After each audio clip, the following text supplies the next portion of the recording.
Hello and welcome again. It's September now, and September is really the start of the preparation for next year.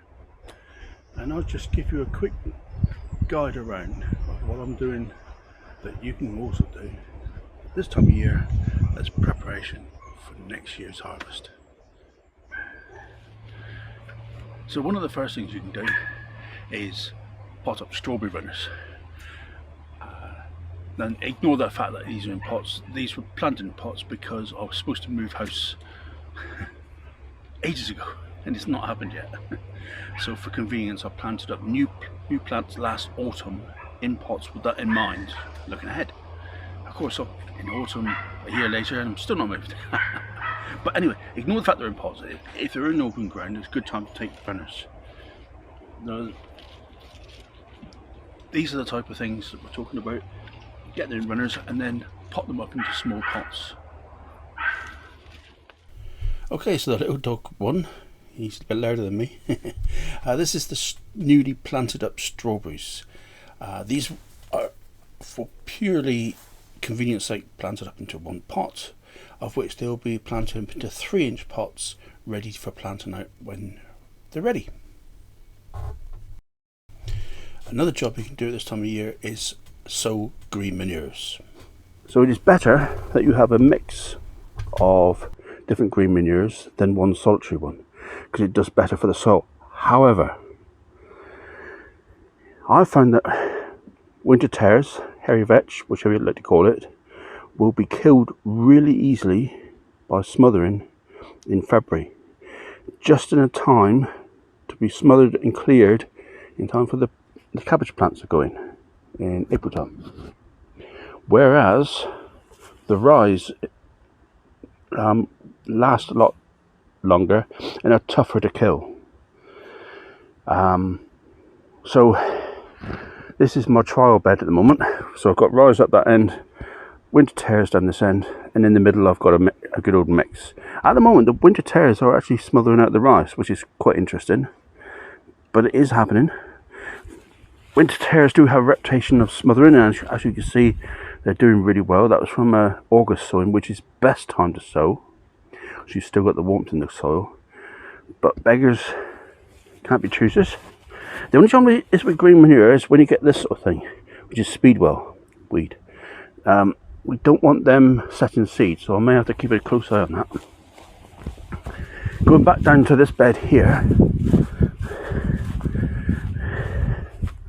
So this bed is ready for sowing winter tares now.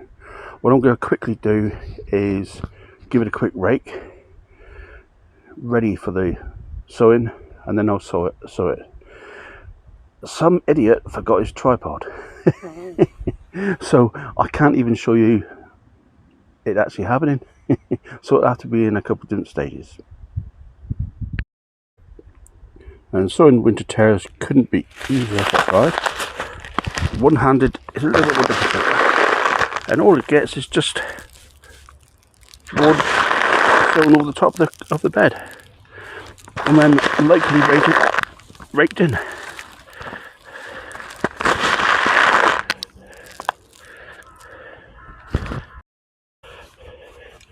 And then just a light raking. It's as simple as that. And there is quite a lot of moisture in the soil, so I don't think I'll bother to water it. You know what I will? Just to be a devil. Just to settle the crop in a little bit. Another little job I will do is harvest some of these celery, obviously, but also transplant them. In previous years, I've moved them to the polytunnel, and whilst they've just sat there over winter, they've made a wonderful early crop. Really good heads of celery. So I shall be doing that again. I'm not going to do it just yet, but it's time to harvest some of these anyway, because I do like my homegrown celery, and it will soon be ready to harvest this little crop of sweet potatoes as well.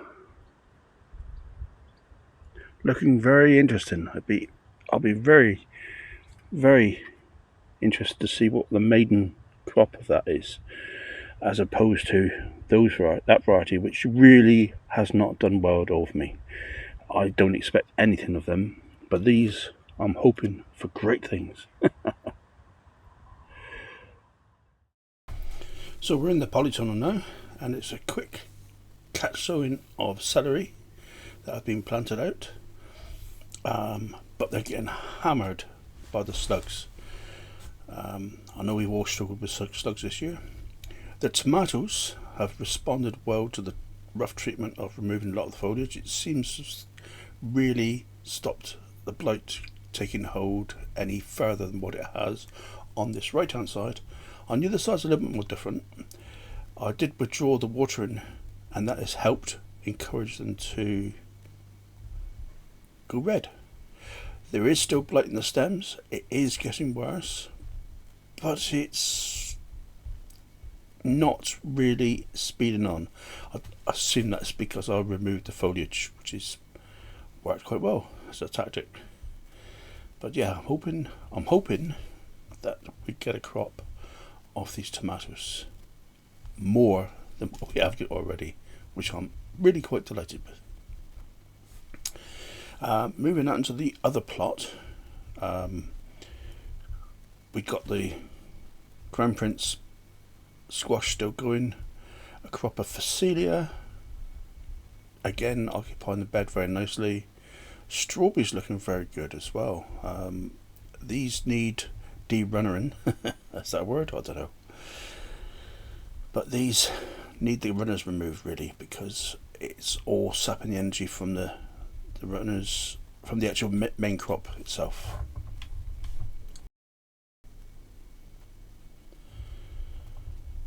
But again, the foliage looks nice and healthy, so I'm quite pleased with that. On the left hand side over here is a nice crop of winter tares, again coming on quite nicely. This was in the small piece of land that the Blue Danube potatoes were in, so they're loving the fertility, and these will only fix more nitrogen for next year's crop, so it's a good move. Winter tares, in my opinion, are highly underrated as an overwintering crop for the fertility of your patch.